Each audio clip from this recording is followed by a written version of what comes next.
Chapeau rond rouge. Il était une fois une petite fille qui vivait avec ses parents à l'orée de la forêt. Comme elle ne quittait jamais le chapeau rond et rouge que lui avait offert sa grand-mère, on l'avait surnommé Chapeau rond rouge. Un jour, sa mère lui dit : « C'est la fête de Mère Grand aujourd'hui. Tu veux bien lui apporter ces 2 galettes et ce petit pot de beurre ? Je sais qu'elle serait enchantée de te voir. » Chapeau rond rouge accepta avec plaisir. Elle adorait sa grand-mère. « Je préfère que tu passes par les champs, lui dit sa mère. C'est plus court par la forêt, mais… Oui, oui, je sais, il y a le loup. Ne t'en fais pas, maman, je connais la musique. Au bord de la route, Chapeau rond rouge tomba sur un grand chien gris endormi contre une meule de foin. Elle ne résista pas. Elle sortit sa trompette de poche. L'animal se réveilla en sursaut, complètement terrorisé. « Qu'est-ce que c'est ?»« Oh, la tête du chien !»« Oui, oui, je sais, pas très sympa le coup de la trompette, mais c'était plus fort que moi. Tiens, voici une galette pour me faire pardonner. Je ne suis pas un chien, je suis le loup, et je… Oh, l'autre! Mais non, tu n'es pas le loup. Le loup vit dans la forêt, et il est très méchant. Tu t'es vu, toi, avec ta bonne bouille de toutou gentil ? Mais si, je suis le loup. C'est ça, dans tes rêves peut-être. Allez, Mère Grand m'attend, faut que j'y aille. Tu vois la fumée ? C'est juste là. Mais à cause du loup, je dois contourner la forêt. Au revoir, mon gros chien.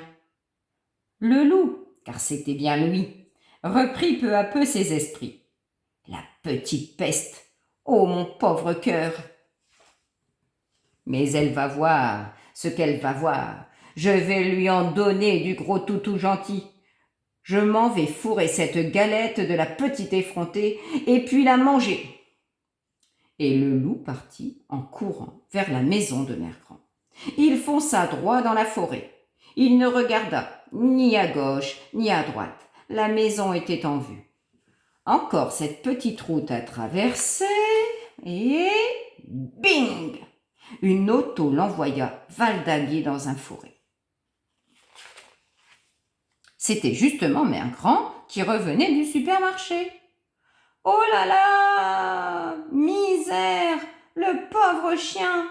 Il est arrivé si vite, je n'ai pas pu l'éviter. » Juste ciel, il n'est pas mort. Vite, dans le lit, et je file chercher le docteur. Chapeau rond rouge arriva alors chez Mère Grand. « Bonne fête, Mère Grand, c'est moi, le soleil de ta vie. Je t'apporte une galette. »« Oh, tu es couché, tu es malade ? Quelle mine épouvantable !»« Mais non, c'est ce gros chien qui joue au loup. L'affreux, le misérable. Il a mangé ma Mère Grand. Dire que je lui ai donné une galette ?» À ces cris, le loup ouvrit un œil complètement ahuri. « Qui est là ?» Chapeau rond rouge l'assomma avec un chandelier. « Prends ça, sale bête !»« Mère Grand, est-ce que tu m'entends ? Mère Grand, je vais te sortir de là !»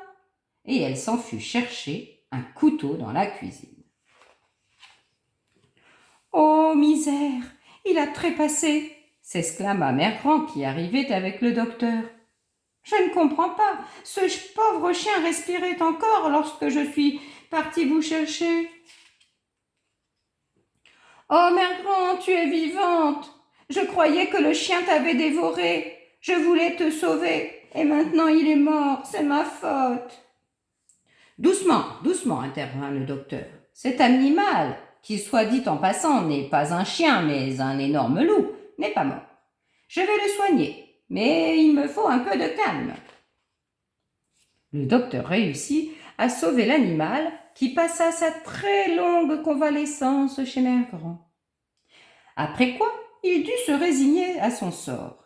Sa réputation de loup féroce, qui en avait pris un coup, il finit donc ses jours auprès de la vieille dame. Quant à Chaperon Rouge, marqué à tout jamais par cette aventure, elle est devenue un médecin de renommée internationale.